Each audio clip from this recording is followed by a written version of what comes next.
If I were president and a former president and a leading candidate, I'm the leading candidate by far to be the next president. And that leading candidate was under threat. If I was president and the candidate was under threat, any candidate, Republican or Democrat, and by the way, I want to thank the Democrats because they just increased funding for the Secret Service, who work very hard. They increased funding for the Secret Service, and nobody will believe this. It was a unanimous vote. Republicans, every single Republican, every single Democrat present voted in favor. That was the first unanimous vote we've seen in a long time, and that's to increase the funding of the Secret Service. So I thank everybody in Congress. But if I were the president, I would inform the threatening country, in this case Iran, that if you do anything to harm this person, we are going to blow your largest cities and the country itself to smithereens. We're going to blow it to smithereens. You can't do that. And there would be no more threats. There would be no more threats. But right now, we don't have that leadership or the necessary people, the necessary leaders. We have two people, not one. We don't even know who our president is right now. Who is our president right now? We really don't know, but we have two people, not one, that only keep looking. And when you do that, when you just look, trouble always ensues. So it's big trouble for our country.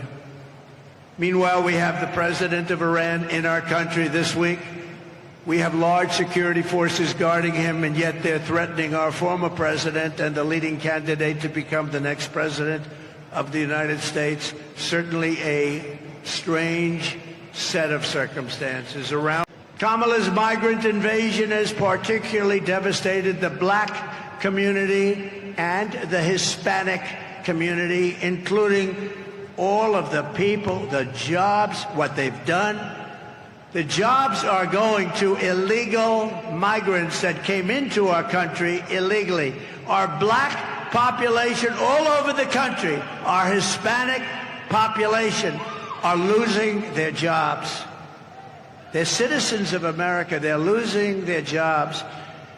Most of the jobs that were created in our country, and all of the jobs, almost all, were bounce back. They came from me. Bounce back. Every pandemic has a big bounce back at the end of a pandemic, and we had a very quick bounce back, and we did a great job on the pandemic.